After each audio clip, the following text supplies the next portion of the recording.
ودمهم دمي يؤلمني ما يؤلمهم ويحزنني ما يحزنهم. أنا حرب لمن حاربهم وسلم لمن سالمهم وعدو لمن عاداهم ومحب لمن أحبهم. إنهم مني وأنا منهم فاجعل صلواتك وبركاتك ورحمتك وغفرانك ورضوانك علي وعليهم وأذهب عنهم الرجس وطهرهم تطهيرا. اللهم صل على محمد وآله.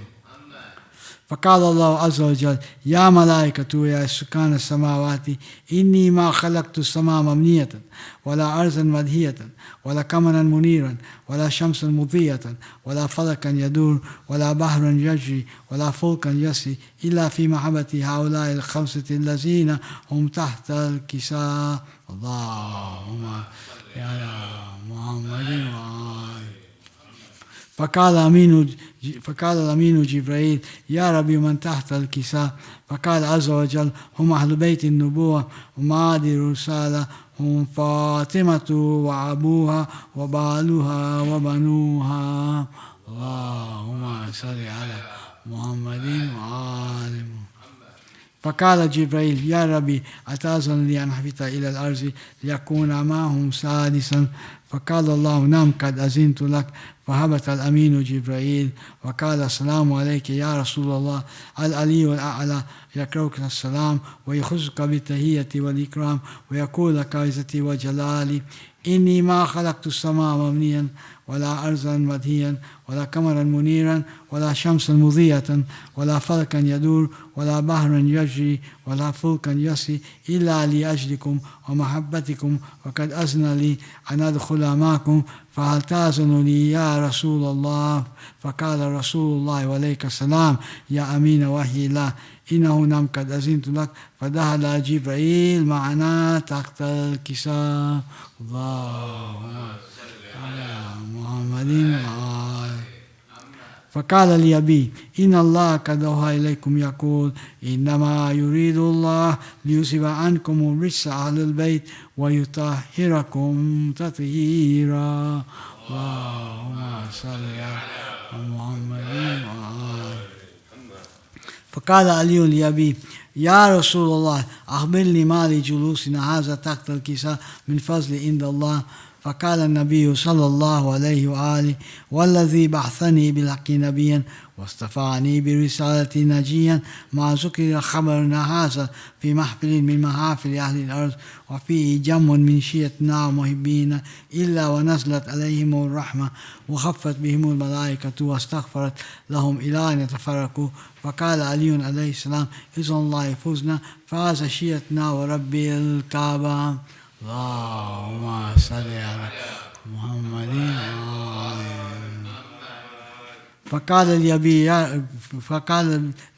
فقال أبي رسول الله صلى الله عليه وآله يا علي والذي بعثني بلك نبيا واصطفاني برسالة نجيا ما ذكر خبرنا هذا في محفل من محافل أهل الأرض وفيه جمع من شيتنا ومحبين وفيه مهموم إلا وفرج الله همه ولا مهموم إلا وكشف الله همه ولا طالب حاجة إلا وقضى الله حاجته. فقال علي عليه السلام إذن الله يفوزنا وسيدنا كذلك شيتنا فازوا وسيدوا في الدنيا والآخرة ورب الكعبة. اللهم صل على محمد وآله. سورة المباركة الفاتحة.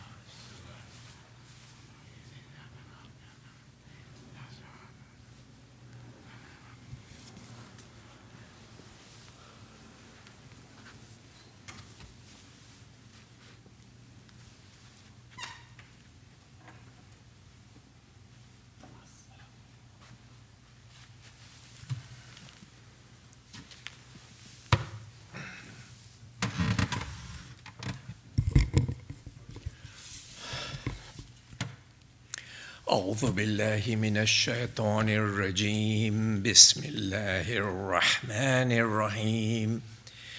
ياسين والقرآن الحكيم إنك لمن المرسلين على صراط مستقيم تنزيل العزيز الرحيم لتنذر قوما ما أنذر آباءهم فهم غافلون لقد حق القول على أكثرهم فهم لا يؤمنون إنا جعلنا في أعناقهم أغلالا فهي إلى الأذقان فهم مقمحون وجعلنا من بين أيديهم سدا ومن خلفهم سدا فأغشيناهم فهم لا يبصرون وسواء عليهم أنذرتهم أم لم تنذرهم لا يؤمنون إنما تنذر من اتبع ذكر وخشي الرحمن بالغيب فبشره بمغفرة وأجر كريم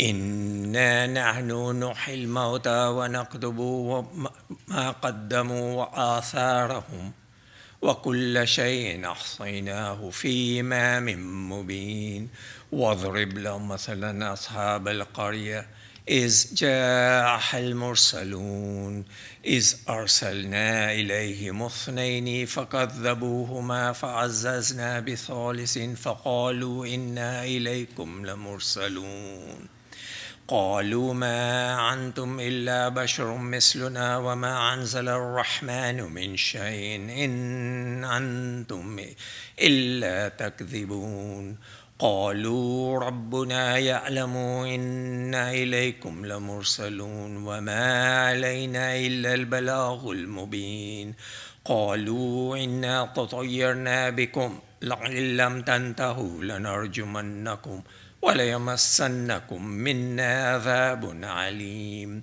قالوا طائركم معكم وإن ذكرتم بل أنتم قوم مسرفون وجاء من أقصى المدينة رجل يسعى قال يا قوم اتبعوا المرسلين اتبعوا من لا يسألكم أجرا وهم مهتدون وما لي لأعبد الذي فطرني وإليه ترجعون أتخذ من دونه آلهة إن يردني الرحمن بضر لا تغني عني شفاعتهم شيئا ولا ينكذون إني إذا لفي ضلال مبين إني آمنت بربكم فاسمعون قيل ادخل الجنة قال يا ليت قومي يعلمون بما غفر لي ربي وجعلني من المكرمين وما أنزلنا على قومه من بعده من جند من السماء وما كنا منزلين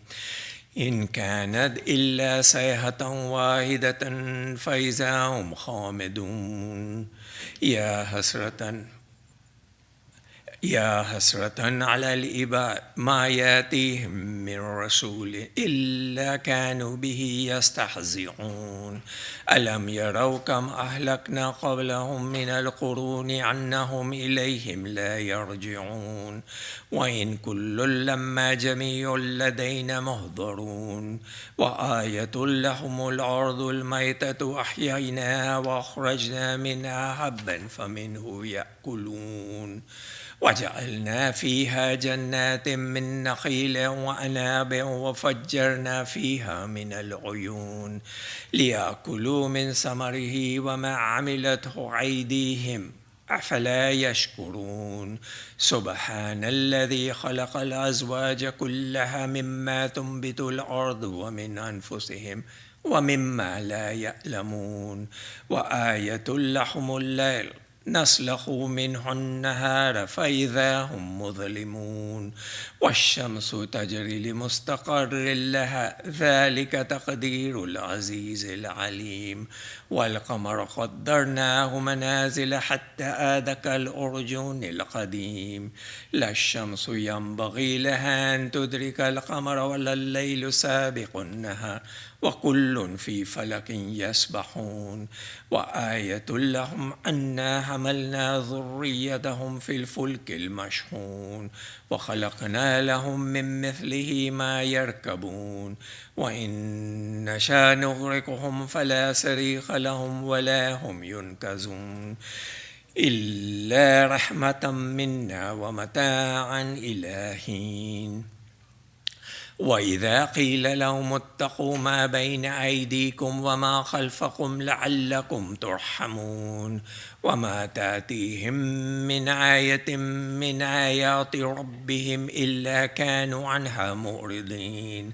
وإذا قيل لهم انفقوا مما رزقكم الله قال الذين كفروا للذين آمنوا أنطعم من لو يشاء الله أطعمه إن أنتم إلا في ضلال مبين ويقولون متى هذا الوعد إن كنتم صادقين ما ينظرون إلا صيحة واحدة تأخذهم وهم يخصمون فلا يستطيعون توصية ولا إلى أهلهم يرجعون ونفخ في الصور فإذا هم من الأجداث إلى ربهم ينسلون قالوا يا ويلنا من بسنا من مرقدنا هذا ما وعد الرحمن وصدق المرسلون إن كانت إلا صيحة واحدة فإذا هم جميع لدينا محضرون فاليوم لا تظلم نفس شيئا ولا تجزون إلا ما كنتم تأملون إن أصحاب الجنة اليوم في شغل فاكهون هم وأزواجهم في ظلال على الأرائك متكئون لهم فيها فاكهة ولهم ما يدعون سلام قولا من رب رحيم وامتازوا اليوم أيها المجرمون ألم أعهد إليكم يا بني آدم ألا تعبدوا الشيطان إنه لكم عدو مبين وأن اعبدوني هذا صراط مستقيم ولقد أضل منكم جبلا كثيرا أفلم تكونوا تعقلون هذه جهنم التي كنتم توعدون اصلوها اليوم بما كنتم تكفرون اليوم تختم على أفواههم وتكلمنا أيديهم وتشهد أرجلهم بما كانوا يكسبون ولو نشاء لطمسنا على أعينهم فاستبقوا الصراط فأنى يبصرون ولو نشاء لمسخناهم على مكانتهم فما استطاعوا مضيا ولا يرجعون ومن نعمره ننكسه في الخلق أفلا تأكلون وما علمناه الشعر وما ينبغي له إن هو إلا ذكر وقرآن مبين لينذر من كان حيا ويحق القول على الكافرين أولم يروا أنا خلقنا لهم مما عملت أيدينا أنعاما فهم لها مالكون وظللنا لهم فمنها ركوبهم ومنها يأكلون ولهم فيها منافع ومشارب أفلا يشكرون واتخذوا من دون الله آلهة لعلهم ينصرون لا يستطيعون نصرهم وهم لهم جند محضرون فلا يحزنك قولهم إنا نعلم ما يسرون وما يعلنون أولم يرى الإنسان أنا خلقناه من نطفة فإذا هو خصيم مبين وضرب لنا مثلا ونسي خلقه قال من يحيي العظام وهي رميم قل يحيي الذي أنشاها أول مرة وهو بكل خلق عليم الذي جعل لكم من الشجر الأخضر نارا فإذا أنتم منه توقدون أوليس الذي خلق السماوات والأرض بقادر على أن يخلق مثلهم بلى وهو الخلاق العليم إنما عمره إذا أراد شيئا أن يقول له كن فيكون فسبحان الذي بيده ملكوت كل شيء وإليه ترجعون. صدق الله العلي العظيم. سورة المباركة الفاتحة.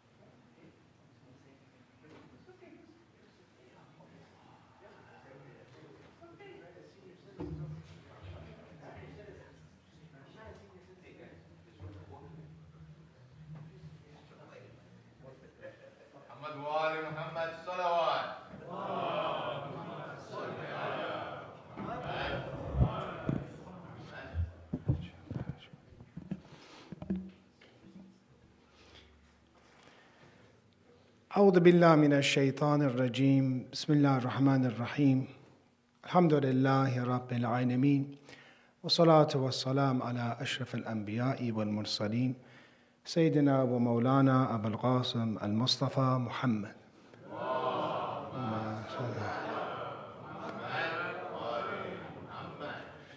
وعلى أهل بيته الطيبين الطاهرين ولعنة الله على أعدائهم إلى يوم الدين. May the Miladat of Prophet Muhammad sallallahu alaihi wasallam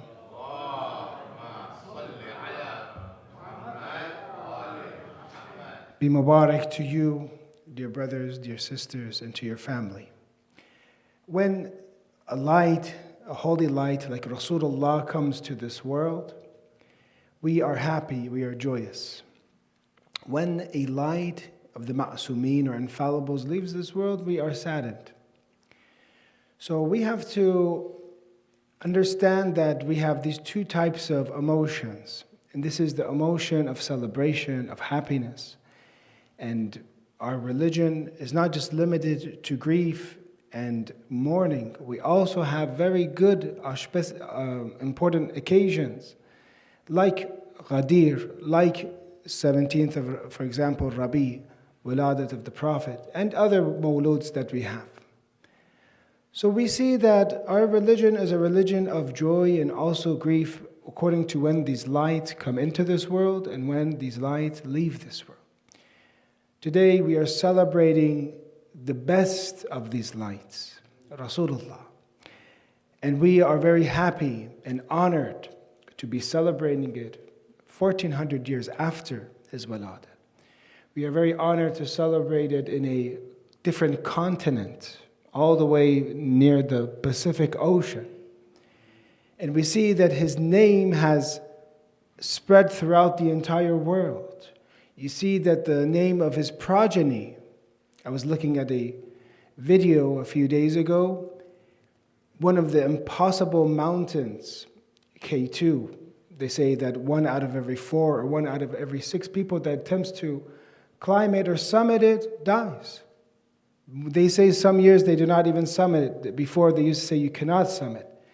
But now we're seeing very difficult, it's much more difficult than Everest. We see that the flag of Imam Hussein alayhi salam was raised in the summit of such an impossible mountain, the grandson of Rasulullah. So we are honored to be part of Islam. We are honored to be following this beautiful religion that every day and day people are more interested and are seeking it.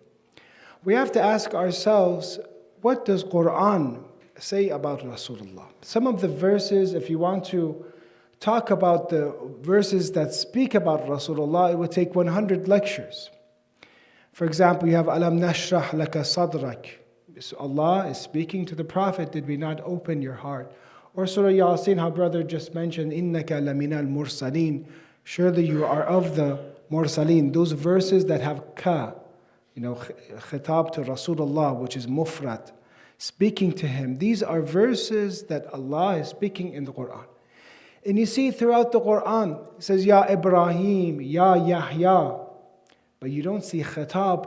It says, Ya ayyuhal Rasul, Ya ayyuhal Nabi. Does not khitab or call him by his first name because of the position and significance that Rasulullah has. Mentions his mi'raj, and how close he became to Allah spiritually. And many other verses that at the end we see that Allah favors, and the Quran says, Manna Allah. Allah has given us minnat. Minnat is great favor, something that we do not deserve. Allah has given us minnat and has brought down a Rasul for us. And therefore we see that He has brought the best of His servants, best of His creation, and today we're remembering Him. This discussion that we have this afternoon is one that inshallah we can benefit from, and we can try to incorporate in our lives and take practical lessons.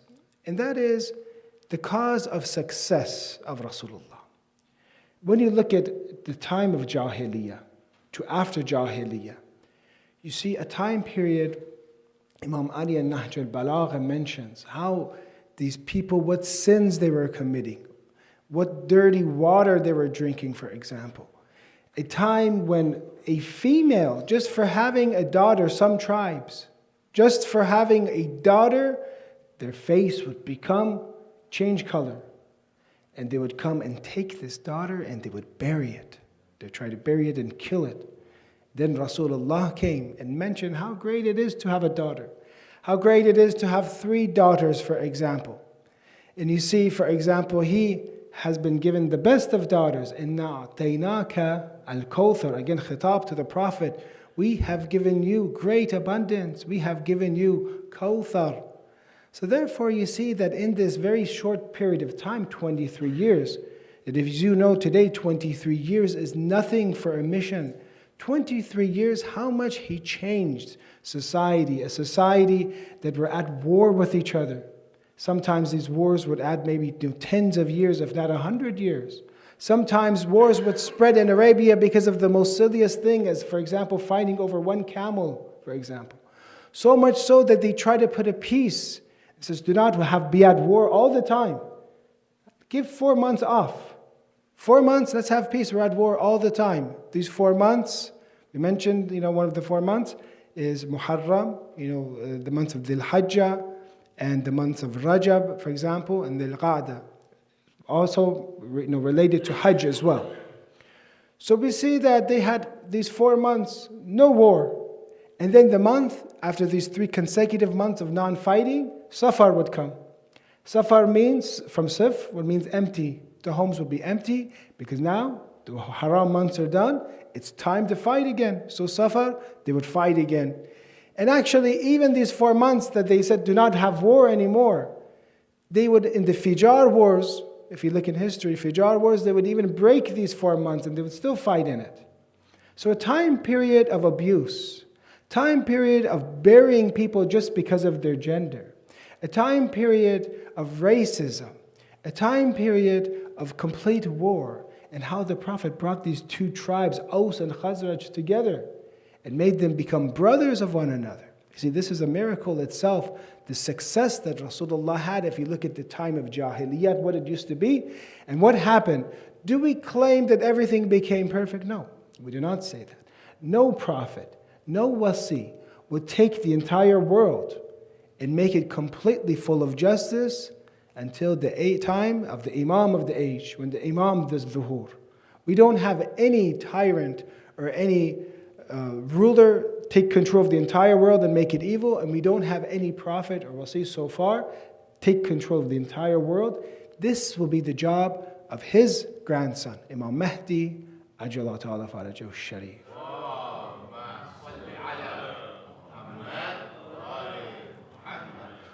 So we look at the life of Rasulullah and we see that what caused this success.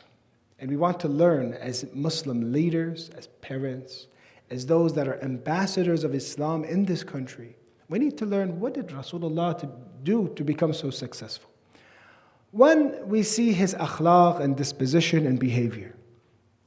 Quran mentions if he was harsh in heart if he was ghalidh with them, they would separate from you. But from rahmat of Allah, from the mercy of Allah, he was kind, he was lenient to them. That's how Rasulullah was. Whenever you've seen a forgiving person, you've seen a kind person, you can't fake too much kindness, because a time will come where someone will test you. You know, one of the people that wanted to test Rasulullah, his sister told him why don't you see this person, see if he's trying to be a ruler, a king, or is he genuine, for example, a prophet? Which one of these is he? So he's observing Rasulullah. And he's traveling with him. And he sees that an old lady comes and starts asking him questions.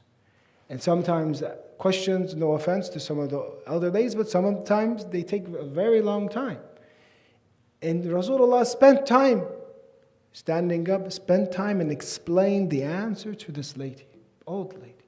Then he says, this is a prophet. He is not coming for rulership. Because a ruler usually does not take so much time with one person, one old lady. So therefore, he is a Rasul. You see, by his behavior that he had, his forgiveness that he had, you see that, for example, when you look at what was written on the scabbard of his sword, even though they claim that Islam was spread by the sword, this is absolutely false. 13 years in Mecca, no fighting in 13 years basically in Mecca. The fighting and wars that happened in the 10 years in Medina, they were defensive. Look at the Battle of Badr, Uhud, Khandaq. They're defensive. They came, the Meccans, Quraysh, came and moved towards Medina to attack. Look at them, research them. Or some of the tribes that came to attack Rasulullah. So you see, Rasulullah, generally when a person has on their sheath of their sword, or the scabbard of the sword, usually people would write something that is very, powerful or masculine, to make people afraid of them. But in the scabbard of Rasulullah in tradition, it says 3 things are mentioned. 3 things. وَجِدَ فِي ذُعَابَةَ سَيْفَ رَسُولِ اللَّهِ صَحِيفَةٌ فِيهَا سِلْ مَنْ قَتَأَكَ. Akhlaqi statements, ethical statements. Be at peace or connect. Sil. Sil means wasl. The command of wasl becomes sil. Sil means connect. Man qata'ak. Whoever has disconnected from your friends, your family, whoever has disconnected with you, O Muslims, go and rejoin them. Go and break that animosity, that hatred that you have. Be friends with them again. This is on the sheath of the sword of Rasulullah. Or you see, for example, the other statement, وَأْتِ مَنْ حَرَمَيْكَ. That person that did not, for example, give to you, that deprived you. For example, many times we're invited, there's many different celebrations or personal invitations at home. They do not invite me, for example. They say, for example, Shaykh, he's a party pooper, for example. We don't want to invite him, he's going to ruin everything. So, for example, I don't get invited. Then it's my turn to invite. For example, what should I do? Should I not invite him as well? I wasn't invited. It's justice to say, for example, I'm not going to, they didn't invite me, I won't invite them. But the Prophet mentions, to وَأْتِ مَنْ حَرَمَكَ. That person that deprived you, didn't invite you, you give it to them. You invite them as well. وَقُولِ الْحَقِّ وَلَوْ عَلَى نَفْسِكَ. And speak the truth, even if it is against yourself. Imagine if the Muslims, when they did business, they followed these 3 things that were in the scabbard of Rasulullah. To speak the truth. That sometimes you see that a person sells, for example, a used car. Muslim in the community sells a used car. The guy buys it. He says, does it have any fault? Does it work well? Yes, it works very well. It's good. He buys it, gives the money. Before he leaves the parking lot, it breaks down. So, to speak the truth, even if it is against us, you see that this is akhlaqi and ethical statements of Rasulullah which caused him to become successful. Because genuinely, people like good. They don't like people that corrupt or deceive. They don't like people that tell the truth, untruth, or they tell a lie. So therefore, for us to be successful in the same way, we see that Rasulullah had forgiveness, kindness, ethical behavior. This is the way that Islam will be very, inshallah, successful. If they just see our deeds. Not only our speech, our deeds, acts of forgiveness, kindness. People are observant, they watch. They say, oh, you're Muslim, they're watching you. When they watch your behavior and it is higher than others, then they say, oh, what religion do they have? I want to become like them. Who is their prophet? Who is their leader? But then, God forbid, if we do the opposite, and in business we're not truthful, when it comes to ethical behavior, we're always angry, we're always upset, we always have a frown on our faces. The Prophet always had a smile. Then they'll say, who is this? What religion do they have? Imam Hassan Askari alayhi salam,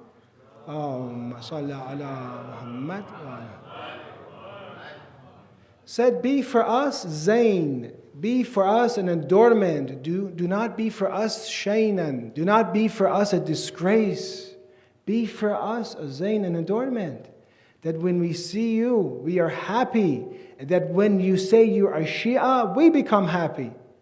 But now we just say we are Shia, but our forgiveness, our kindness, sometimes we look at our teachers and we have to remind them, our instructors, our parents, that sometimes we have to tell them over and over that this is a religion of kindness. When you deal with kids and children, be with them very kind. Rasulullah, from the 5 attributes in Allama Majlisi mentioned in Hayatul Qulub, one of them is he would send salam to children. He would send, usually politicians, people, powerful people, do not have time to go around and say salam to each child. Why? Unless it's a publicity stunt. Unless they're being recorded. They won't usually give attention to kids. But Rasulullah was kind to them, gave them respect, and would say salam to them first. So we have to learn as a community too, one of the great ways for us to be successful is to have that forgiveness, that kindness, if you have any animosity, to be respectful to one another. Then when somebody joins you and say, oh, mashallah, I love this group. I just love hanging out with them. They never make fun of me. They never disgrace me. They're always so kind to me. They just want to hang out with you. Maybe they don't want to become Muslim at first. They just like your company. They enjoy your company. Then slowly and slowly, they become Muslim. The second issue that I want to talk about is Rasulullah was so successful, and there's much other reasons, because of his knowledge of God and his reliance on Allah. A person comes in one of the battles of the Amr, Ghazwata the Amr. A person comes and Rasulullah is all alone.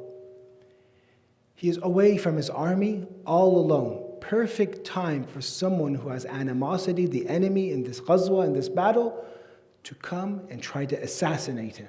Perfect time.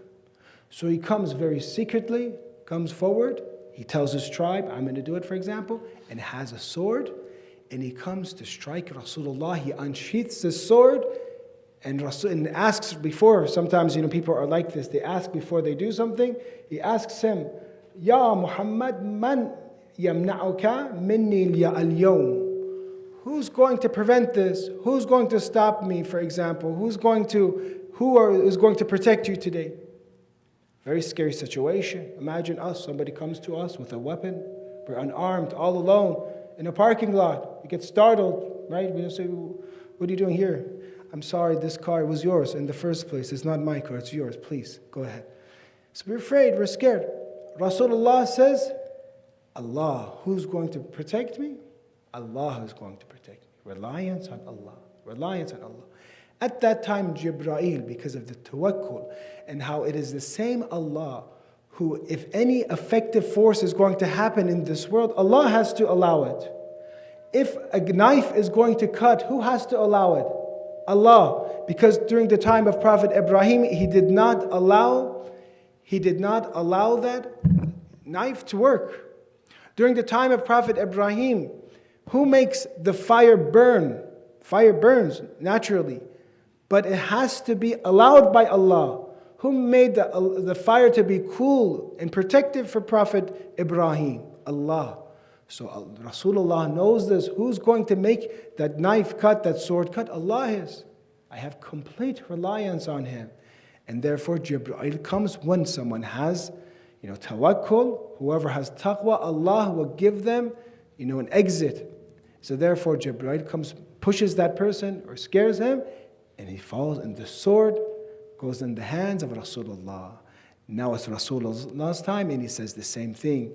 Now who's going to prevent this, for example? Who's going to save you?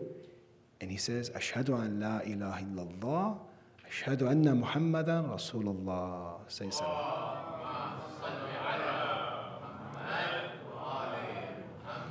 He comes back to his people. He says, basically, they say, what's wrong with you? We thought that you were going to kill him. You come back as a Muslim. And he says, at that time, I saw an angel come, and he bumped into me. That the angel protected him. I knew that he was a prophet of Allah.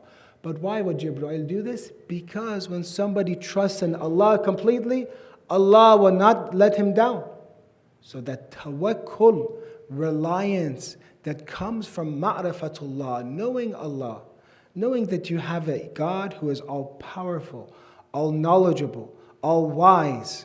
Therefore, you know I should rely on Him. How Quran very beautifully mentions that أَلَيْسَ اللَّهُ بِكَافٍ عَبْدًا. Isn't Allah sufficient for you? We have to say this to ourselves over and over. أَلَيْسَ اللَّهُ بِكَافٍ عَبْدًا. Isn't Allah sufficient? Do you need a more powerful God?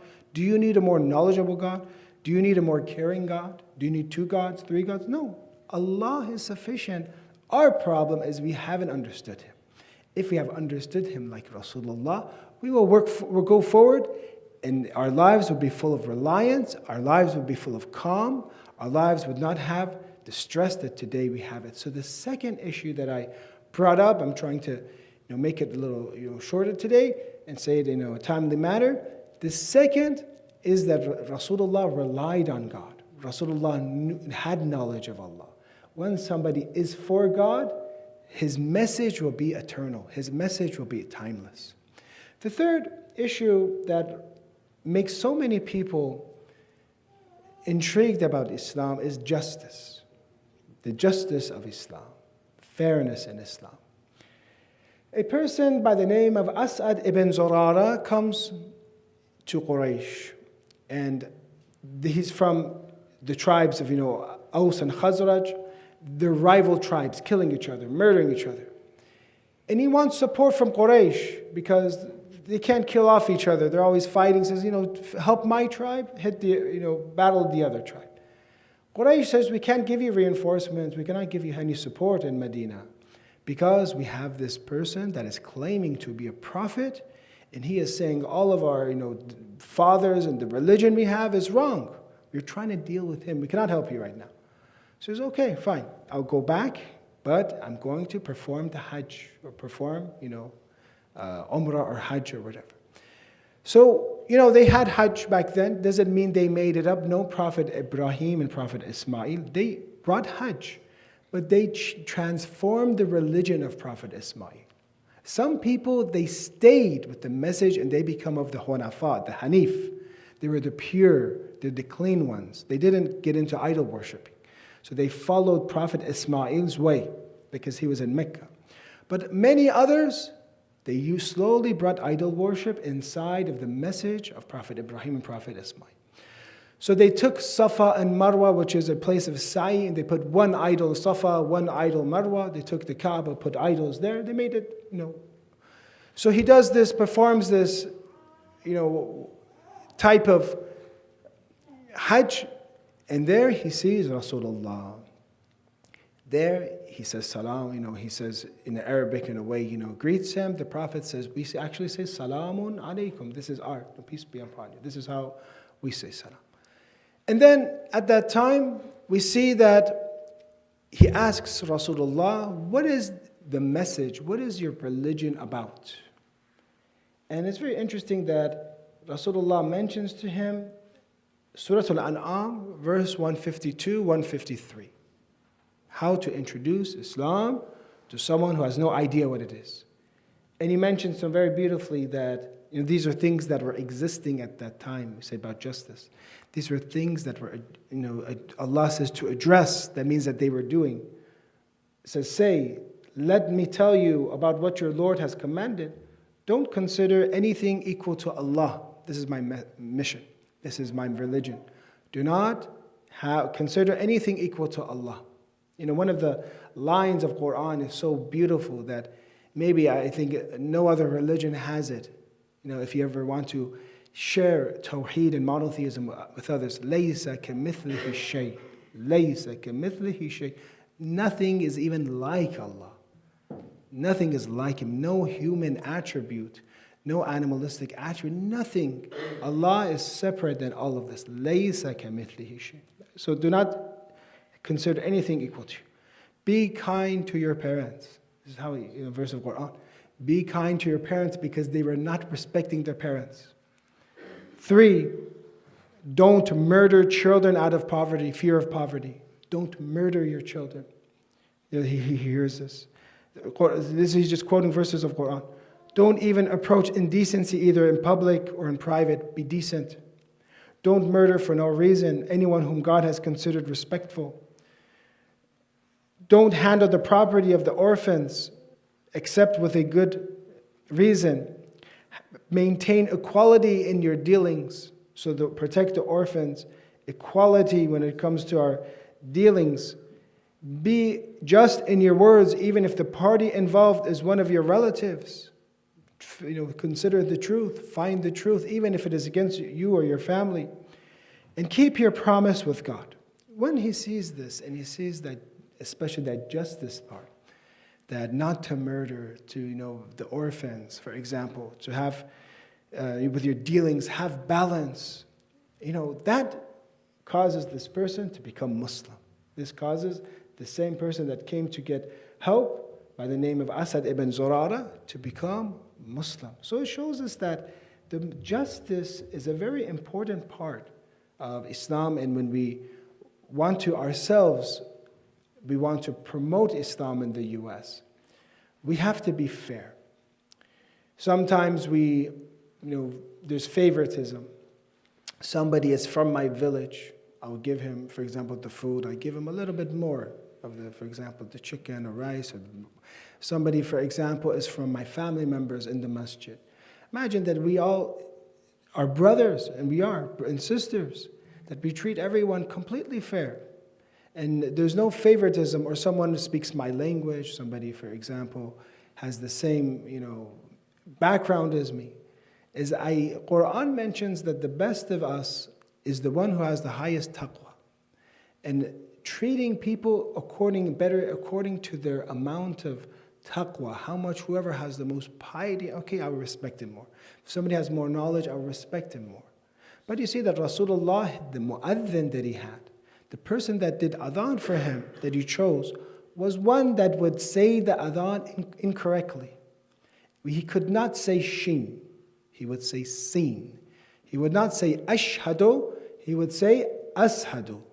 Ashhadu Allah. Would you choose, seriously, someone that could not say shin to do the adhan? So no, I want you to do it qira'ah, just how they do it in Mecca and Medina, the Haramain, for example. No, Rasulullah chose Bilal, who was black, wasn't Arab. He had him. And then they complain. He says that he cannot say sin. So he cannot say sheen, he is saying sin. And Rasulullah mentioned that he says his sin is sheen to us. You hear, he says sin, but we hear sheen. In our akhlaqi point here, our teacher Shaykh Ahmad al-Mujtahidi would say, make dua that our sin becomes sheen.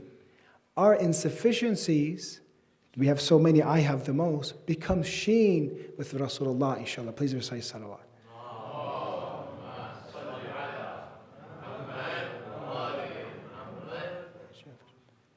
The last issue that I would like to talk about is the fact that we talked about kindness, talked about justice, talked about knowledge of God and knowing God. And the more we incorporate these things in our teachers and leaders who we choose, the better. Whoever is kinder to the children, whoever has the most iman, whoever is the most fair and just when it comes with money, whatever. These are the best leaders that we can choose. The last thing that I want to say that causes so much Islam to become so successful is the amount of completion and the effectiveness of Islam. How personally Islam changes somebody. You've seen stories in the US of people like Malcolm X. either watched the movie or read about him, that a person that had a completely opposite background, involved with alcohol, for example, involved with, haram, completely shift when he learns about Islam. And many people, you see this in them. And hopefully we are not only, this is not just for the non-Muslim, for the Muslim. A Muslim progresses naturally when you come to masajid, to centers, and you're around a good environment, naturally you begin to thrive. This is why we encourage you to come regularly, once a week at least, twice a week. We used to go when we were in the hawza, we'd go at daytime, and our teacher would say, that's not enough, come at night as well. Come at night as well. So we would hear mu'adh and hadith 2 times a day from our teacher. So we need to be able to thrive, because the tradition says if a person's 2 days is equal, he's maqboon, he's at loss. But if a person's yesterday compared to today, his today is worse than his yesterday, then he is mal'oon, he is cursed, because he's going downhill. So we need to make sure that this effectiveness, this potential that we have in Islam, it really exists. And I'm sure most of you today understand how powerful Islam is, and how it changes you, your behavior, and how when Allah treats you, for example, what He gives you, the best thing He can give you is what? What is the best thing Allah can give you? The biggest home, the biggest yacht, the biggest company? No. The best thing Allah can give you is Himself. He can show Himself to you. That is the best thing. Because if a person has everything but doesn't have God, he has found nothing. But if a person has found God but doesn't have anything, has found everything. A person comes to Rasulullah, is passing by a group of people, and he sees that they are stranded, they need help. So he asks one person who is cheap, he says, give a little bit of this milk, for example, for these people. They're hungry. And he sees that this person says, no. If you're looking at the milk that's already in these bowls, that's our dinner. If you're looking at this milk that's in these animals, that's our breakfast. There's nothing else for you guys. So it's okay. He was cheap, stingy. Then Rasulullah continues and finds somebody that is very generous. And he says, I will help. This is how much milk do you want? I will help.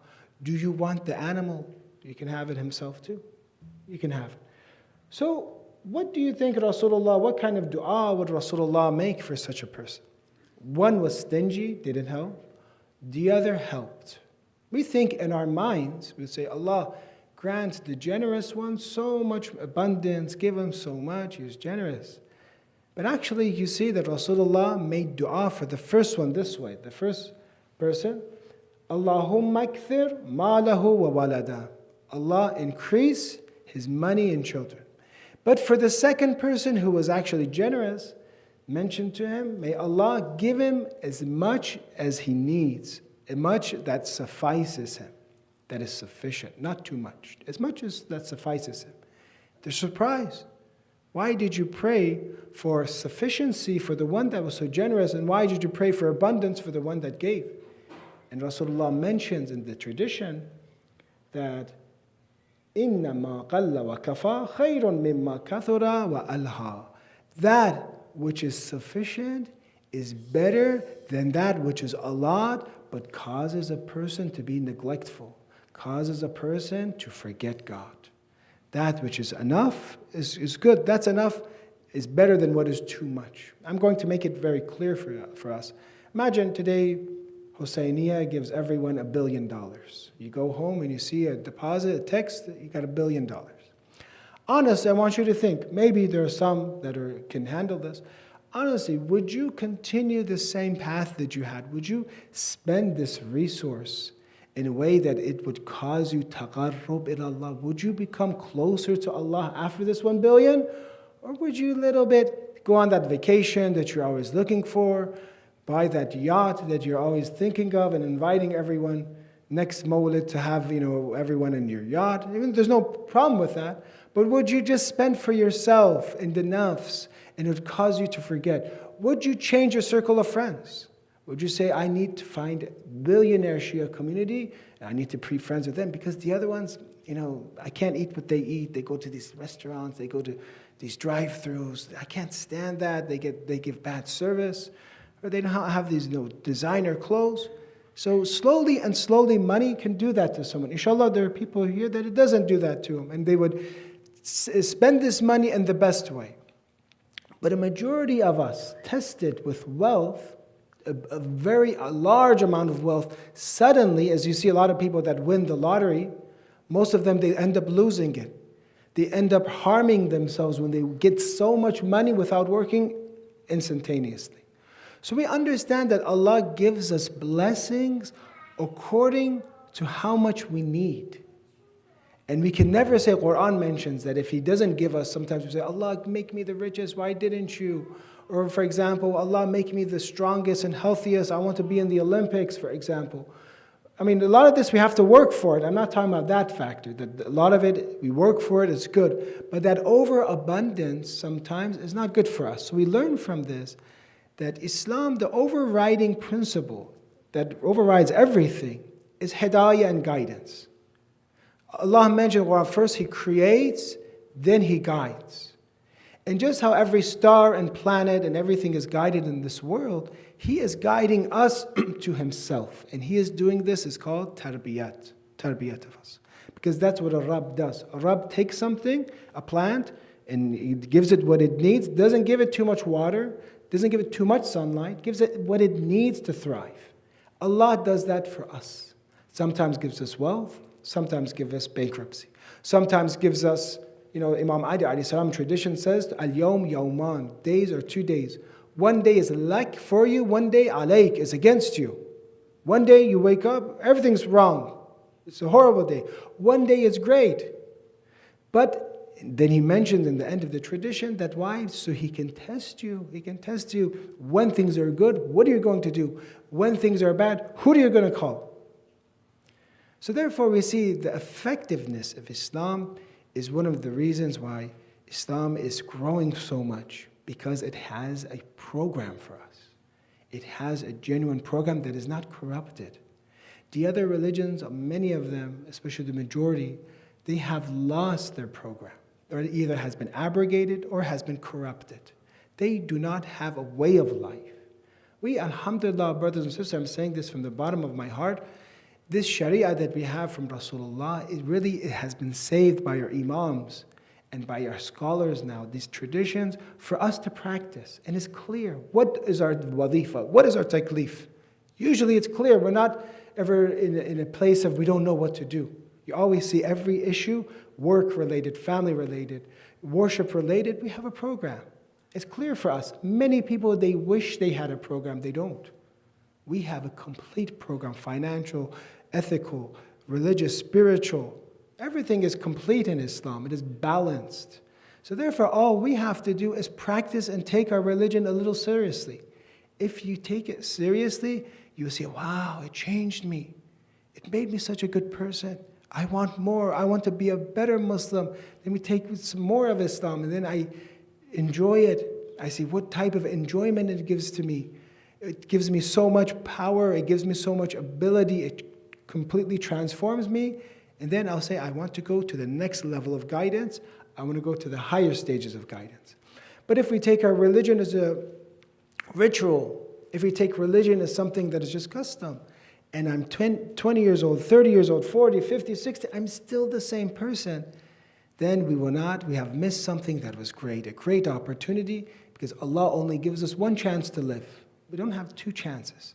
And we'll be resurrected on that day, Yawmul Hasra, the day of regret. We say, Allah, look at this potential. This could have been me, but this is me now. Even if I'm in heaven, there's different stages of heaven.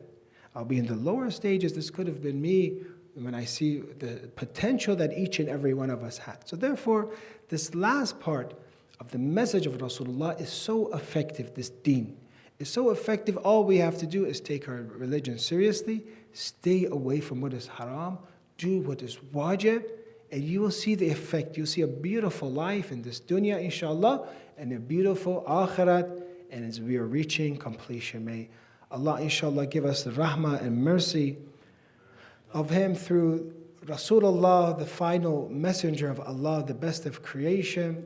May Allah, inshallah, give us the ziyarat of Rasulullah, Hajj, inshallah.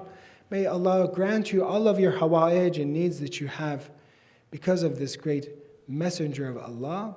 And may Allah bring forth justice in the entire world, especially in Gaza and Palestine, throughout the world. May Allah help all of those that are fighting against oppression, give them victory, inshallah.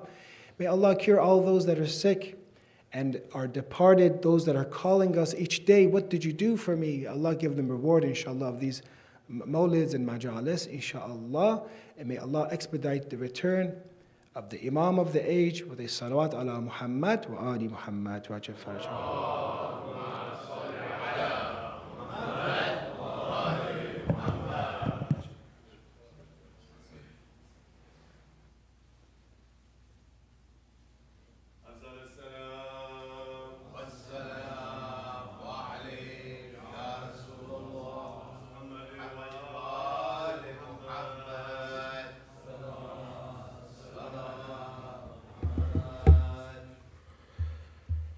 Assalamu alaikum warahmatullahi wabarakatuh. Please recite a loud salawat.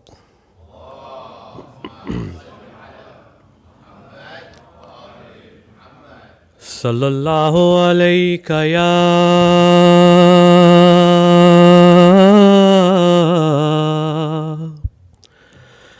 ya Rasul Allah.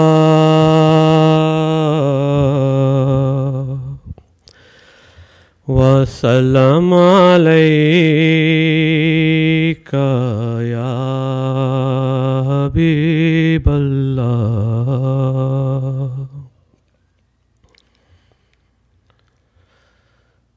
Khuda ka zikr kare, ذکر مصطفیٰ نہ کرے،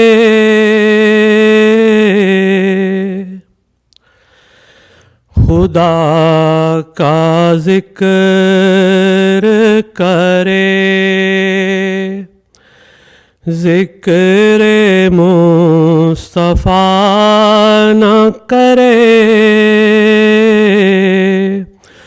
ہمارے منہ میں ہو ایسی زباں خدا نہ کرے، خدا کا ذکر کرے، در رسول پہ ایسا کبھی نہیں دیکھا، در رسول پہ ایسا کبھی نہیں دیکھا، کوئی سوال کرے اور وہ عطا نہ کرے، کوئی سوال کرے اور وہ عطا نہ کرے، خدا کا ذکر کرے، مدینے جا کے نکلنا نہ شہر سے باہر، مدینے جا کے نکلنا نہ شہر سے باہر، خدا نہ خواستہ یہ زندگی وفا نہ کرے خدا نخواستہ یہ زندگی وفا نہ کرے خدا کا ذکر کرے شعور نعت بھی ہو اور زبان بھی ہو ادیب شعور نعت بھی ہو اور زبان بھی ہو ادیب وہ آدمی نہیں جو اس کا حق ادا نہ کرے وہ آدمی نہیں جو اس کا حق ادا نہ کرے خدا کا ذکر کرے ذکر مصطفیٰ نہ کرے ہمارے منہ میں ہو ایسی زباں خدا نہ کرے خدا کا ذکر کرے صلوات اللہ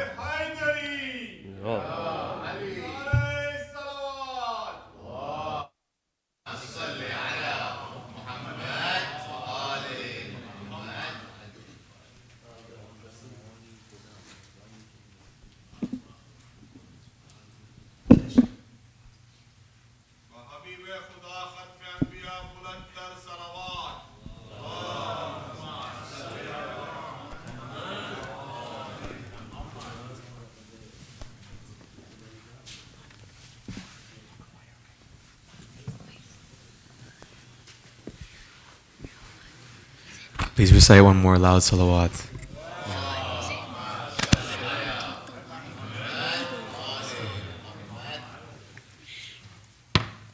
I wanted to start off by congratulating you all on the birth of Rasulullah sallallahu alaihi wa sallam.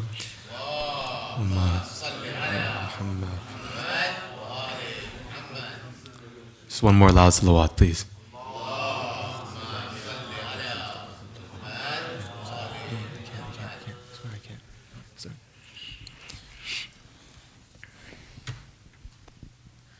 One more loud salawat, please.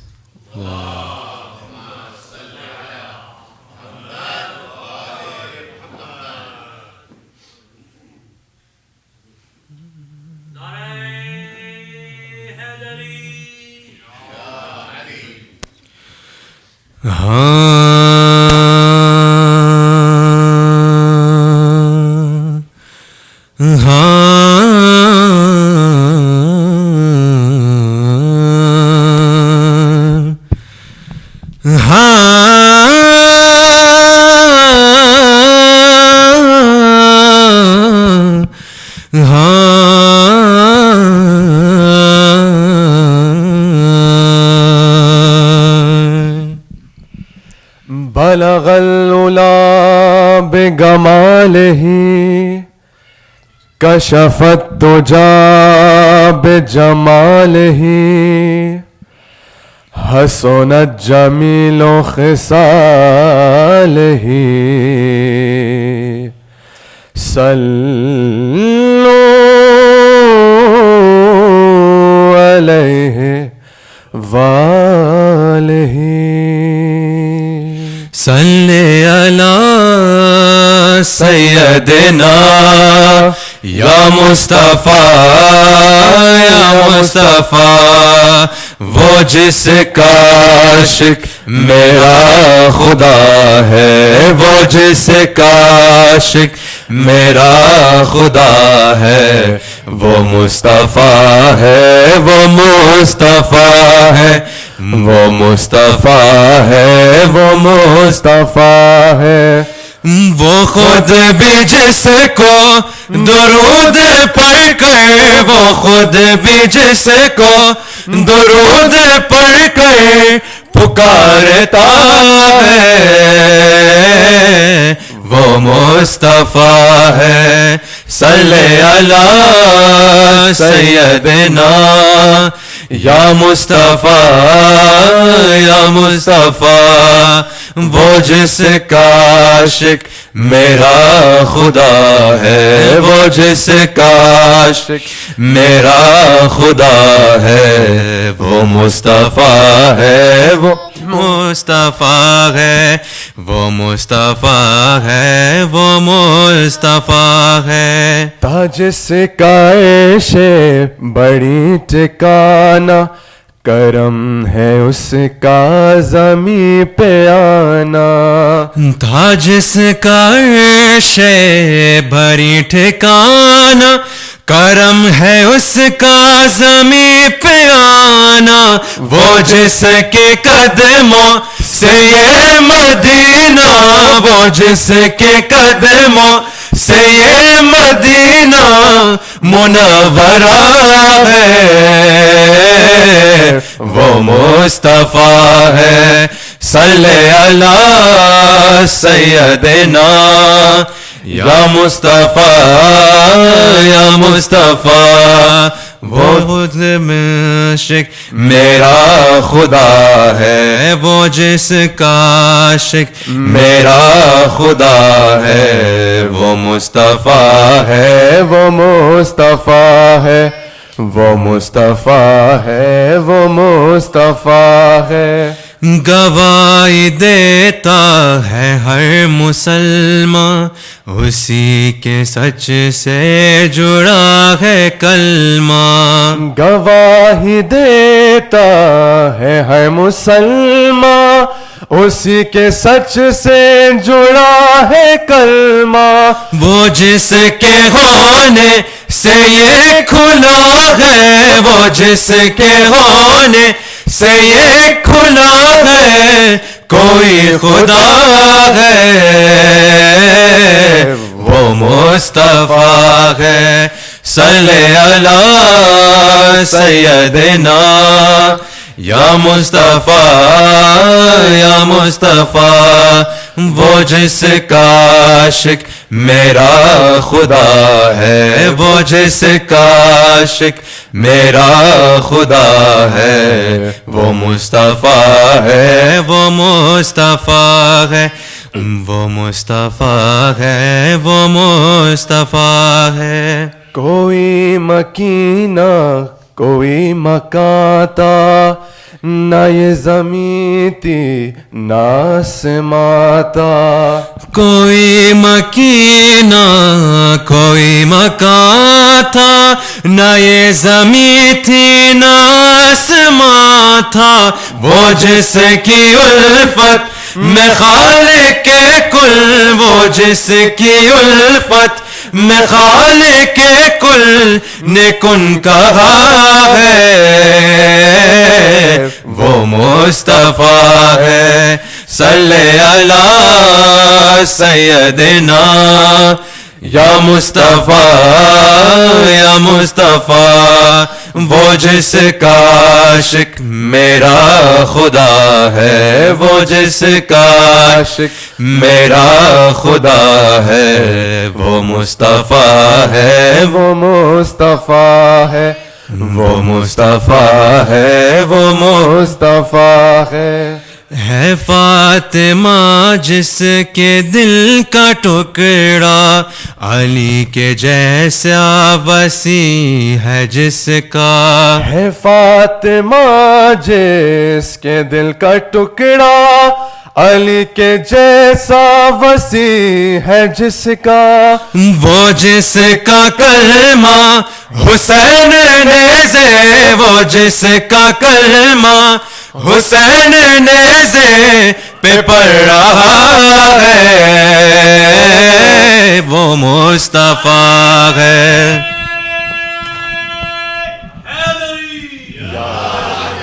صلی علی سیدنا یا مصطفیٰ یا مصطفیٰ، وہ جس کا عاشق میرا خدا ہے، وہ جس کا عاشق میرا خدا ہے، وہ مصطفیٰ ہے، وہ مصطفیٰ ہے. صلوات.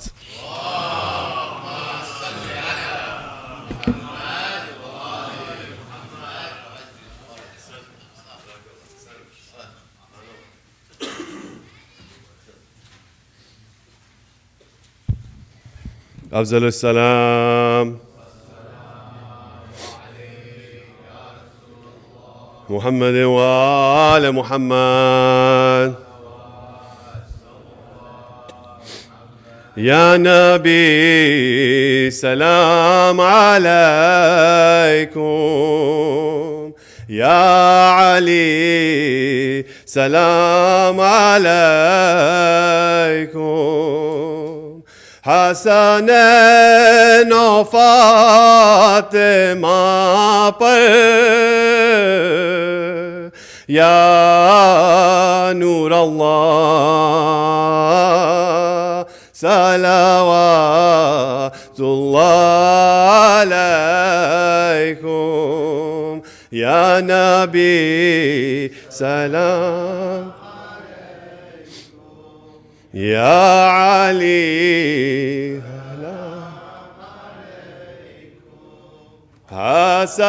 حسنین و فاطمہ پر یا نور اللہ صلوات. نور حق سے نور احمد، سب سے بہتر سب سے امجد، ہو درود حق سے بے حد یا رسول اللہ صلوات اللہ علیکم، یا نبی یا علی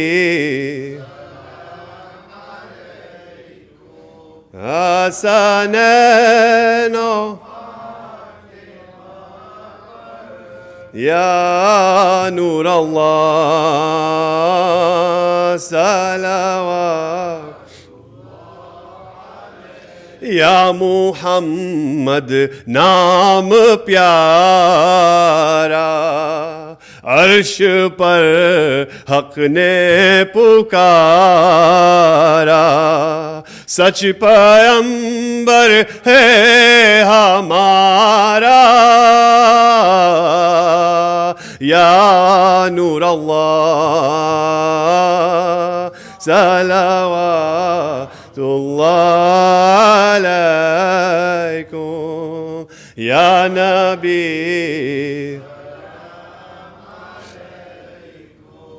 یا علی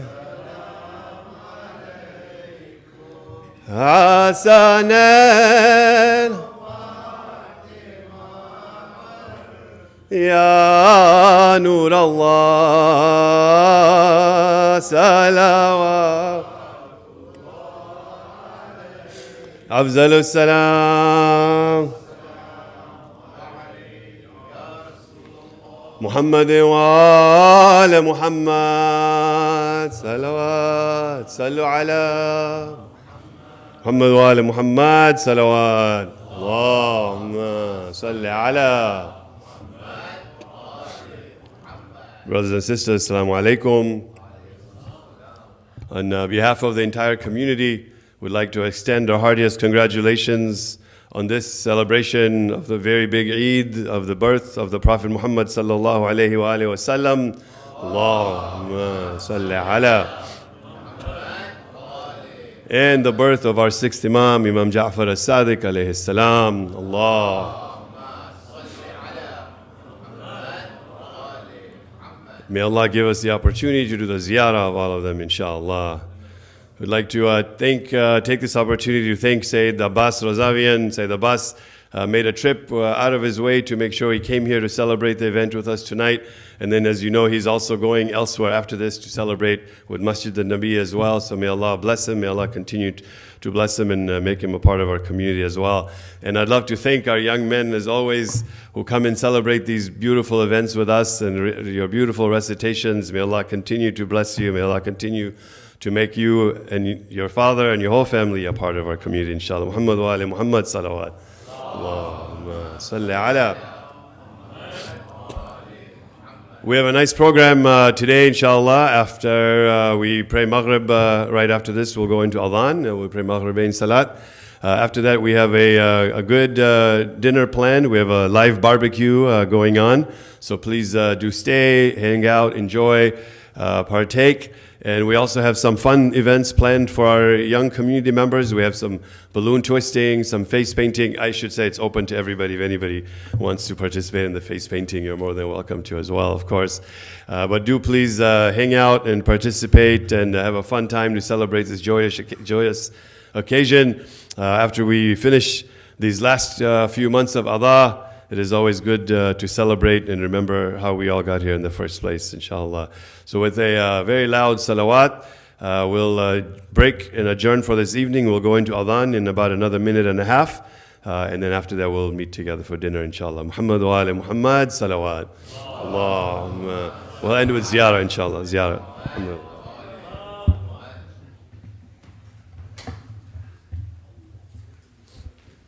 Ziyarat, inshallah.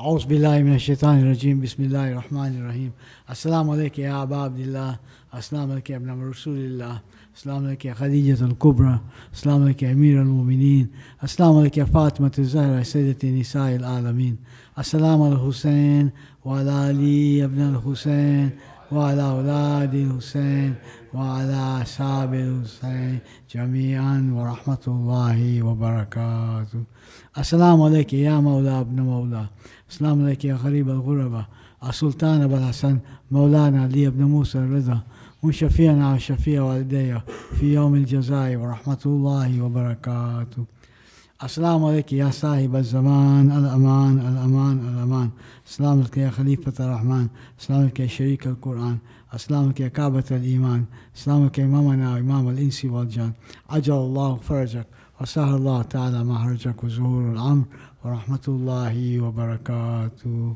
اللهم صل على محمد وآل محمد بسم الله الرحمن الرحيم اللهم كل وليك حجة ابن الحسن صلواتك عليه وعلى آبائه في هذه الساعة وفي كل الساعة وليا وحافظا وقائدا وناصرا ودليلا وعينا حتى تسكنه أرضك طوعا وتمتعه فيها طويلا برحمتك يا أرحم الراحمين. اللهم صل على محمد وآل محمد.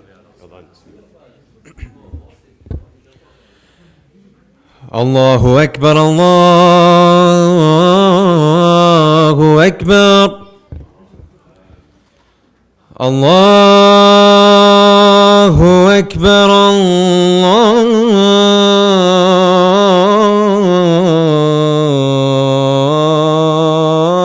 الله أكبر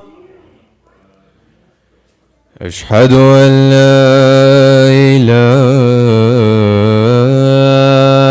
إلا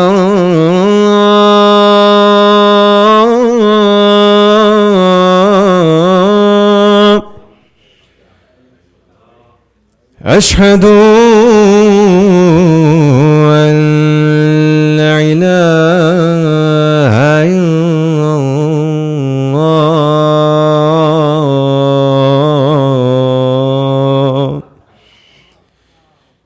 أشهد أن محمد رسول الله.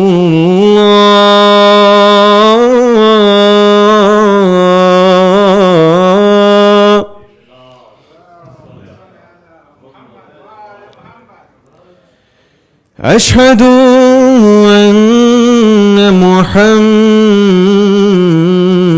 رسول الله.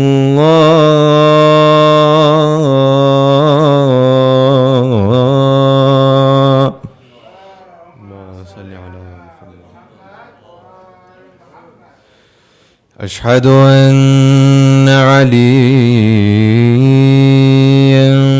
ولي الله.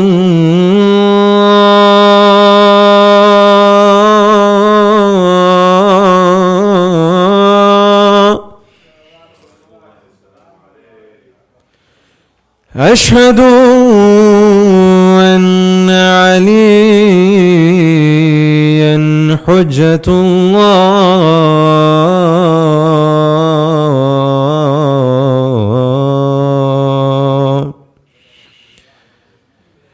حي على الصلاة.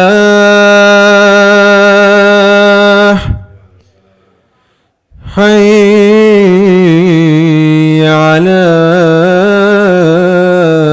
الصلاة. حي على الفلاح. حي على الفلاح.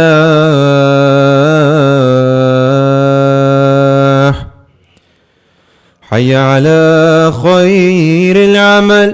حي على خير العمل. الله أكبر الله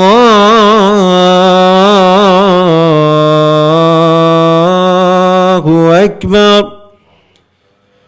لا إله إلا الله. لا إله